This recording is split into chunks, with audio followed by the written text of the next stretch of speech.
നമസ്കാരം. DNMTN വാർത്തകളിലേക്ക് സ്വാഗതം. പ്രധാന വാർത്തകൾ. ഇന്ത്യയിൽ ആദ്യമായി ഒരു സമഗ്ര നിയമത്തിന്റെ പിൻബലത്തിൽ മെട്രോപൊളിറ്റൻ ട്രാൻസ്പോർട്ട് അതോറിറ്റി രൂപീകരിക്കുന്നത് ആദ്യമായിട്ടാണെന്ന് ഗതാഗത വകുപ്പ് മന്ത്രി AK ശശീന്ദ്രൻ.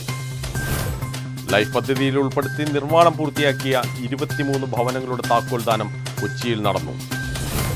ഭരണഘടനാ സ്ഥാപനമായ വനിതാ കമ്മീഷൻ കഴിഞ്ഞ 4.5 വർഷമായി സ്വജനപക്ഷപാതവും ഏകപക്ഷീയവുമായ പ്രവർത്തനങ്ങളാണ് നടത്തുന്നതെന്ന് KPCC general secretary Deepthi Mary Varghese. ഭിന്നശേഷി മേഖലയോടുള്ള കേന്ദ്ര സംസ്ഥാന സർക്കാരുകളുടെ അനീതിയിലും അവഗണനയിലും പ്രതിഷേധിച്ച് ചെറുപുഷ്പം മിഷൻ ലീഗിന്റെ പ്രതിഷേധ കൂട്ടായ്മ. വാർത്തകൾ വിശദമായി. ഇന്ത്യയിൽ ആദ്യമായി ഒരു സമഗ്ര നിയമത്തിന്റെ പിൻബലത്തിൽ മെട്രോപൊളിറ്റൻ ട്രാൻസ്പോർട്ട് അതോറിറ്റി രൂപീകരിക്കുന്നത് ആദ്യമായിട്ടാണെന്ന് ഗതാഗത വകുപ്പ് മന്ത്രി AK ശശീന്ദ്രൻ. സർക്കാരിന്റെ 100 ദിനം 100 പദ്ധതിയുടെ ഭാഗമായി ഗതാഗത വകുപ്പിന് കീഴിൽ Kochi metropolitan transporting authority video കോൺഫറൻസിലൂടെ ഉദ്ഘാടനം ചെയ്ത് സംസാരിക്കുകയായിരുന്നു മന്ത്രി. വികസനം സുഗമവും രഹസ്യവുമായ യാത്ര ഒരുക്കുന്നതിലൂടെ മാത്രമേ സാധിക്കൂ. കൃത്യമായ ഭൂപ്രദേശ വിനിയോഗവും മികച്ച ഗതാഗത ആസൂത്രണവും ഗതാഗത സംവിധാനങ്ങളുടെ സംയോജനവും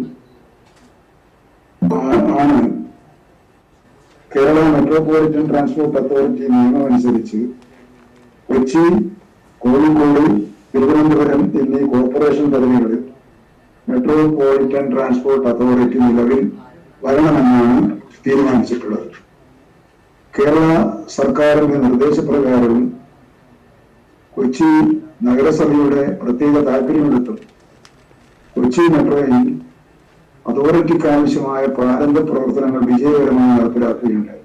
മികച്ച ഗതാഗത ആസൂത്രണവും കൃത്യമായ ഭൂപ്രദേശ വിനിയോഗവും ഗതാഗത സംയോജനവുമാണ് നഗരഗതാഗതം നേരിടുന്ന പ്രധാന വെല്ലുവിളി. അതോറിറ്റി രൂപീകരണം വഴി ഈ വെല്ലുവിളിയാണ് സർക്കാർ ഏറ്റെടുത്തിരിക്കുന്നത്. അന്താരാഷ്ട്ര തലത്തിൽ അംഗീകരിക്കപ്പെട്ടതും ദേശീയ നഗരഗതാഗത നയം വിഭാവനം ചെയ്യുന്നതുമാണ് ഈ പദ്ധതി. യാത്രക്കാരുടെ ആവശ്യത്തിനും താൽപര്യത്തിനുമനുസരിച്ച് പൊതുഗതാഗതം ഒരുക്കാനാണ് അതോറിറ്റി ലക്ഷ്യമിടുന്നത് എന്നും മന്ത്രി പറഞ്ഞു. ഗതാഗത മന്ത്രിയാണ് അതോറിറ്റിയുടെ അധ്യക്ഷനും ഗതാഗത സെക്രട്ടറി ഉപാധ്യക്ഷനുമായിരിക്കും. മേയർ, MLA, ഗതാഗത മേഖലയിലെ വിദഗ്ധർ എന്നിവർ അംഗങ്ങളുമാണ്. അർബൻ ട്രാൻസ്പോർട്ട് കോർപ്പറേഷനിൽ ഡോക്ടർ OV അഗർവാൾ, നഗരഗതാഗത ആസൂത്രണത്തിൽ ഡോക്ടർ രവി രാമൻ, കോർപ്പറേറ്റ് ഗവേണൻസിൽ KJ സോഹനും നിയമകാര്യത്തിൽ അഡ്വക്കേറ്റ് ജോൺ മാത്യുവും വിദഗ്ധ അംഗങ്ങളായിരിക്കും. ചടങ്ങിൽ TJ വിനോദ് MLA അധ്യക്ഷത വഹിച്ചു. കൊച്ചി മേയർ സൌമിനി ജെയിൻ മുഖ്യപ്രഭാഷണം നടത്തി. ഗതാഗത വിദഗ്ധൻ doctor OV Agarwal, Hibi Eden MP, MLAമാരായ M Swaraj, John Fernandez, PT Thomas, councillor KVP Krishnakumar തുടങ്ങിയവർ പങ്കെടുത്ു. ലൈഫ് പദ്ധതിയിൽ ഉൾപ്പെടുത്തി നിർമ്മാണം പൂർത്തിയാക്കിയ 23 ഭവനങ്ങളുടെ താക്കോൽദാനം കൊച്ചിയിൽ നടന്നു. മേയർ സൌമിനി ജെയിൻ ഉദ്ഘാടനം ചെയ്തു. 2018 അന്നത്തെ ക്ഷേമകാര്യ standing committee chairman AB Sabu, Vengoor ഗ്രാമപഞ്ചായത്ത് പ്രസിഡന്റ് ഷാജി MA എന്നിവർ സംയുക്തമായി നിർമ്മാണോദ്ഘാടനം നിർവഹിച്ച പദ്ധതിയാണിത്. 2 മുറി, അടുക്കള, ഹാൾ എന്നിവ ഉൾപ്പെടെ 420 സ്ക്വയർ ഫീറ്റിൽ ലൈഫ് പ്ലാൻ പ്രകാരമാണ് വീട് നിർമ്മിച്ചിട്ടുള്ളത്. ആകെ 2 കോടി രൂപ ഈ പ്രോജക്ടിനായി ചെലവഴിച്ചിട്ടുണ്ട്. കഴിഞ്ഞ 2 തലമുറകൾക്കപ്പുറം മുതൽ ഒരു തുണ്ട് ഭൂമിയോ വീടോ സ്വന്തമായി ഇല്ലാത്തവരാണ് ഇവരിൽ പലരും. ഇവരുടെ സ്വപ്ന സാക്ഷാത്കാരമാണ് അന്തിയുറങ്ങാൻ ഒരു വീട്. ക്ഷേമകാര്യ standing committee chairman PD Martin അധ്യക്ഷത വഹിച്ച ചടങ്ങിൽ ഡിവിഷൻ കൌൺസിലർ ഷാഗ്രത സുരേഷ് ബാബു സ്വാഗതം പറഞ്ഞു. ഡെപ്യൂട്ടി മേയർ KR പ്രേംകുമാർ മുഖ്യപ്രഭാഷണം നടത്തി. സ്റ്റാൻഡിംഗ് കമ്മിറ്റി ചെയർമാൻമാരായ PM ഹാരിസ്, ജോൺസൺ മാഷ്, ലൈഫ് മിഷൻ ജില്ലാ കോർഡിനേറ്റർ ഏണസ്റ്റ് തോമസ് എന്നിവർ ആശംസ അർപ്പിച്ചു.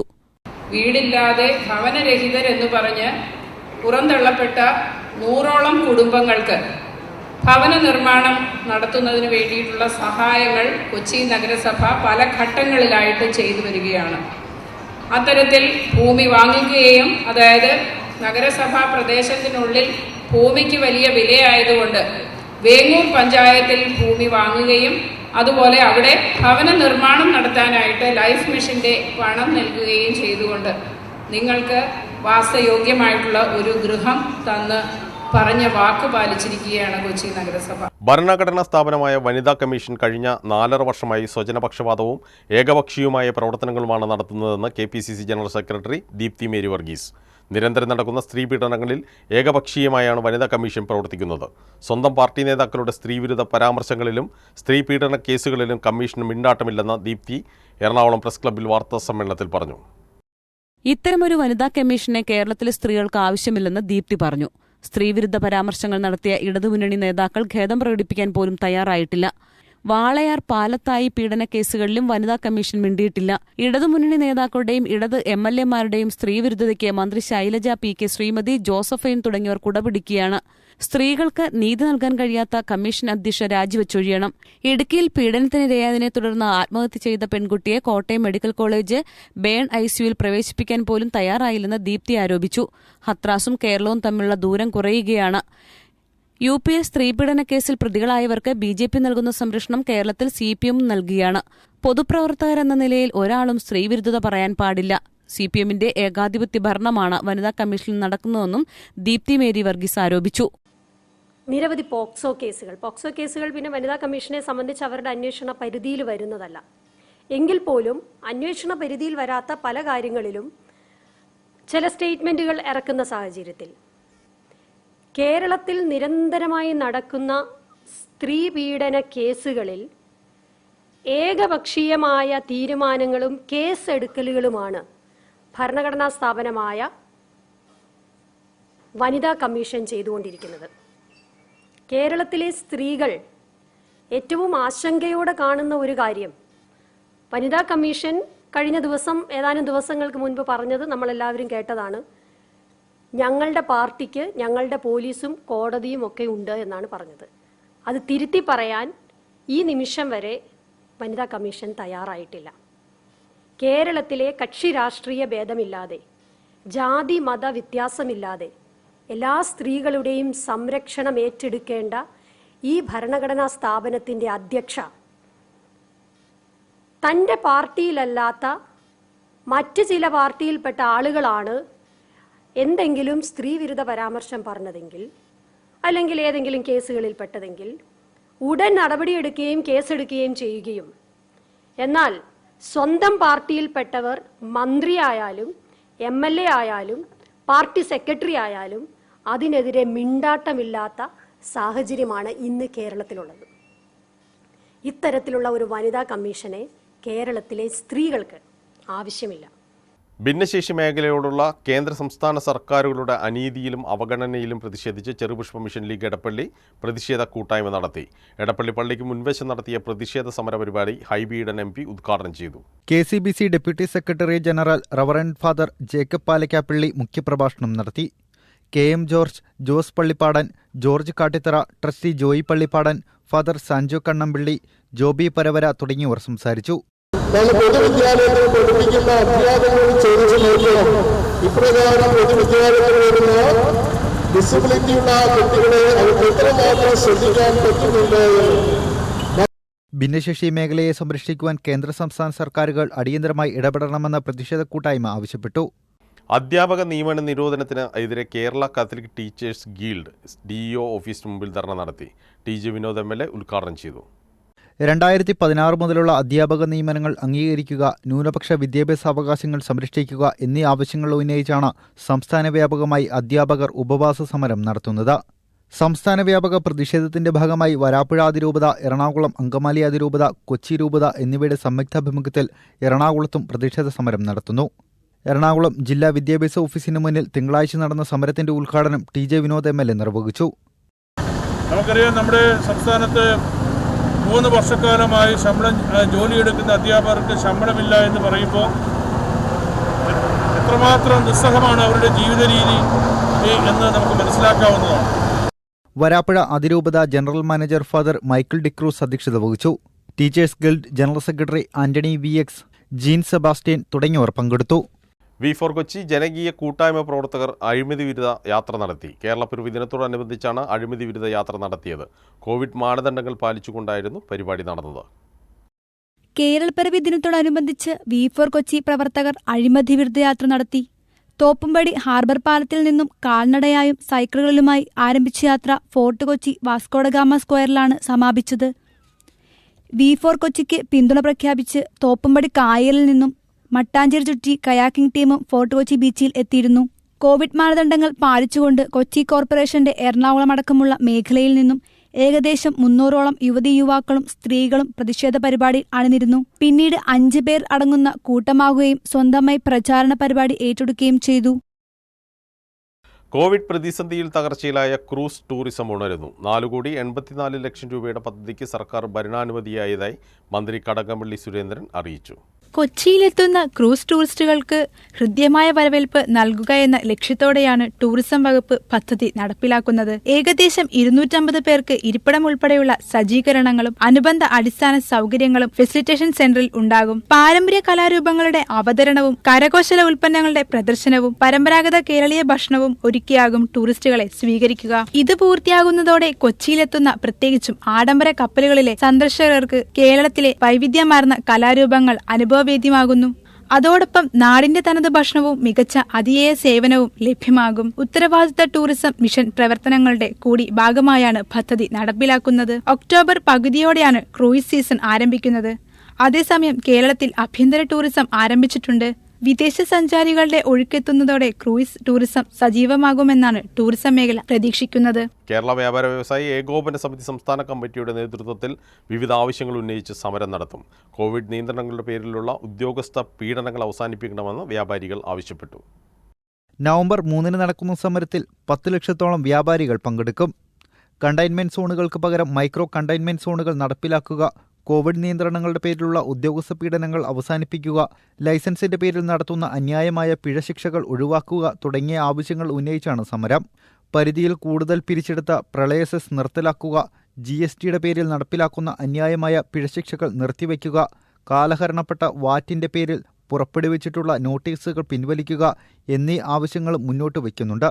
വ്യാപാരികൾ രാവിലെ 10 മണി മുതൽ 12 മണി വരെ തങ്ങളുടെ സ്ഥാപനങ്ങൾ തുറന്നു വെച്ചുകൊണ്ട് വ്യാപാര ബന്ദ് ആചരിക്കുകയാണ്. വ്യാപാര മേഖലയെ തകർക്കുന്ന കേന്ദ്ര സംസ്ഥാന ഗവൺമെന്റുകളുടെ തെറ്റായ നയത്തിനെതിരായിട്ടാണ് വ്യാപാരികളുടെ അതിശക്തമായ പ്രക്ഷോഭത്തിന് തുടക്കം കുറിക്കുന്നത്. GSTക്കകത്ത് ചെറുകിട വ്യാപാരികളെ വളരെ ദോഷകരമായി ബാധിക്കുന്ന രൂപത്തിലുള്ള നിയമങ്ങൾ കൊണ്ടുവരികയും GST വ്യാപാരികൾക്ക് വലിയൊരു ബാധ്യതയായി മാറിയിരിക്കുന്ന ഒരു സാഹചര്യത്തിലാണ് ഈ പണിമുടക്കുമായി വ്യാപാരികൾ രംഗത്ത് വരുന്നത്.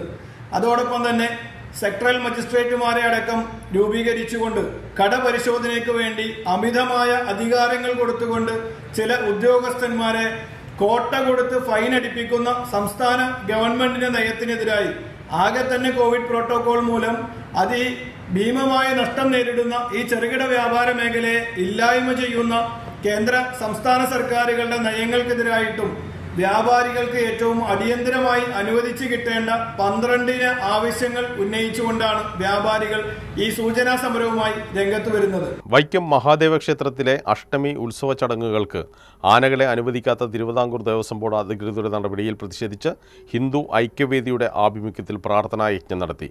വൈക്കം മഹാദേവ ക്ഷേത്രത്തിന്റെ പടിഞ്ഞാറെ നടയിൽ പ്രാർത്ഥനായജ്ഞം പന്തളംകൊട്ടാരം പ്രതിനിധി നാരായണൻ ഭദ്രദീപം കൊളുത്തി ഉദ്ഘാടനം ചെയ്തു. വൈക്കത്തഷ്ടമി ആഘോഷങ്ങൾ ആചാരലംഘനമുണ്ടാകാതെ പൂർത്തിയാക്കുവാൻ 2 ആനകളെയെങ്കിലും അനിവാര്യമാണെന്ന് ഭക്തർ പറയുന്നു. വൈക്കത്തഷ്ടമി ഉത്സവങ്ങളിലെ പ്രധാന ചടങ്ങായ വൈക്കത്തപ്പൻ്റെയും ഉദയനാപുരത്തപ്പൻ്റെയും കൂടി എഴുന്നള്ളിപ്പ്, വിടപറയൽ തുടങ്ങിയവ നടത്തുവാൻ 2 ആനകളെങ്കിലും വേണം. ഒക്ടോബർ 20 വൈക്കം മഹാദേവ ക്ഷേത്രത്തിൽ നാമജപം നടത്തിയതിനെ തുടർന്നാണ് വൈക്കം മഹാദേവ ക്ഷേത്രത്തിലെ എഴുന്നള്ളത്തിന് 1 ആനയെ അനുവദിച്ചത്. ഈ ചടങ്ങുകൾക്ക് ആനയെ അനുവദിക്കുന്നവരെ നാമജപം തുടരുമെന്ന് ഭാരവാഹികൾ പറഞ്ഞു. തിരുമകനായ ഉദയനാപുരത്തപ്പന്റെ ആ പുറപ്പാടും അത് ആ സന്തോഷപൂർവ്വം ഭഗവാനെ എഴുന്നള്ളിച്ച് ഒരുമിച്ച് കൂടിപ്പൂജയും അതുപോലെ ഭഗവാന്റെ പാടം കാണാനായിട്ട് കിഴക്കോട്ടുള്ള എഴുന്നള്ളിപ്പും തിരിച്ച് അതെല്ലാം ആഘോഷമെല്ലാം കഴിഞ്ഞ് ഉദയനാപുരത്തപ്പന്റെ മടക്കയാത്രയുമെല്ലാം ആചാരങ്ങളുടെയും വിശ്വാസങ്ങളുടെയും നൂറ്റാണ്ടുകളായി നടക്കുന്ന ചടങ്ങാണ്. ഈ ആചാരങ്ങളെല്ലാം വേണ്ടെന്ന് വയ്ക്കുവാനാണ് കോവിഡിൻ്റെ മറവിൽ ഇപ്പോൾ ദേവസ്വം അധികാരികൾ തീരുമാനിച്ചിരിക്കുന്നത്. അത് തികച്ചും ദൗർഭാഗ്യകരമാണ്. കാരണം നൂറ്റാണ്ടുകളായിട്ട് ഭക്തജനങ്ങളുടെ വിശ്വാസത്തിൽ അടിയുറച്ച വിശ്വാസമാണ് ഈ ഭഗവാന്റെ ഈ കൂടിപ്പൂജയിൽ അതുപോലെ കൂടി വിടവാങ്ങുന്ന ആ രംഗമെല്ലാം ഭക്തജനങ്ങൾ കണ്ടുകൊണ്ടിരുന്നത്. ഈ വർഷം ഇത് വേണ്ട എന്ന് പറയുന്നത് തികച്ചും ദൗർഭാഗ്യകരമാണ്. വൈക്കം തലയാഴം പഞ്ചായത്തിലെ മുണ്ടാർ 7ാം ബ്ലോക്കിലെ പാടശേഖരത്തിന്റെ പറക്കുഴിയുടെ കരിങ്കൽക്കെട്ട് തകർന്നത് മോട്ടോർ പ്രവർത്തിപ്പിക്കുന്നതിന് തടസ്സമാകുന്നു. പറക്കുഴിയുടെ സംരക്ഷണത്തിനായി തീർത്ത കരിങ്കൽക്കെട്ട് തകർന്നടന്ന് വീഴുകയാണ്. പാടശേഖര സമിതി പലതവണ ആളെയിറക്കി കരിങ്കൽ നീക്കിയാണ് മോട്ടോർ പ്രവർത്തിപ്പിക്കുന്നത്. കഴിഞ്ഞ വെള്ളപ്പൊക്കത്തിന് പാടശേഖരത്തിലെ മോട്ടോർ പുരയടക്കം വെള്ളത്തിലായിരുന്നു. നാട്ടുതോടിനോട് ചേർന്നുള്ള മോട്ടോർ പുരയുടെ പറക്കുഴി ശക്തമായ ജലപ്രവാഹത്തിൽ തകരുകയായിരുന്നു. ദിവസങ്ങളോളം മോട്ടോർ പുര വെള്ളത്തിൽ മുങ്ങിക്കിടന്നതിനാൽ മോട്ടോറിനും തകരാർ സംഭവിച്ചിരുന്നു. ഏറെ പണം ചിലവഴിച്ച അറ്റകുറ്റപ്പണി നടത്തിയാണ് മോട്ടോർ പ്രവർത്തനക്ഷമമാക്കിയത്. 66 ഏക്കർ വിസ്തൃതിയുള്ള മുണ്ടാർ 7ാം ബ്ലോക്ക് പാടശേഖരം ഭൗതിക സാഹചര്യം മെച്ചമല്ലാത്തതിനാൽ 15 വർഷം തരിശായി കിടക്കുകയായിരുന്നു. ജില്ലാ പഞ്ചായത്ത് അംഗം പി സുഗതന്റെ ശ്രമഫലമായി ജില്ലാ പഞ്ചായത്തിൽ നിന്ന് അനുവദിച്ച 8 ലക്ഷം രൂപ വിനിയോഗിച്ചാണ് മോട്ടോർ തറ നിർമ്മിച്ച് പെട്ടിയും പറയും സജ്ജമാക്കി കൃഷി പുനരാരംഭിച്ചത്. കഴിഞ്ഞ 3 വർഷമായി നല്ല നിലയിൽ കൃഷി നടന്നുവരുന്നു. പഞ്ചായത്തിന്റെയും കൃഷിഭവന്റെയും സഹായത്തോടെ പാടശേഖരത്തിലെ തരിച്ചുകിടന്ന 6 ഏക്കറിൽ കൂടി കൃഷിയിറക്കുവാൻ നിലമൊരുക്കിയതോടെ ഈ പാടശേഖരം തരിച്ചുരഹിതമായി. വിരിപ്പും വർഷകൃഷിയും ചെയ്തിരുന്ന പാടശേഖരമാണിത്. പാടശേഖരത്തിന്റെ 4.5 കിലോമീറ്റർ ദൈർഘ്യമുള്ള പുറംബണ്ട് ഉയരം കൂട്ടി ബലപ്പെടുത്തിയാൽ വർഷകൃഷി നടത്താനാകുമെന്നാണ് കർഷകർ പറയുന്നത്. വെള്ളപ്പൊക്കാലത്ത് ഇവിടെ കൃഷി നടത്തണമെങ്കിൽ ബണ്ട് വളരെ ഒരു നിലവിൽ നിൽക്കുന്നതിൽ നിന്നും ഒരു 1.5 മീറ്ററെങ്കിലും ഉയർത്തി പണിത് വെച്ച് കിട്ടിയെങ്കിലേ വർഷകൃഷി നടക്കുകയുള്ളൂ. ഒരു കൃഷി മാത്രമാണ് കഷ്ടിച്ച് നടക്കുന്നത്.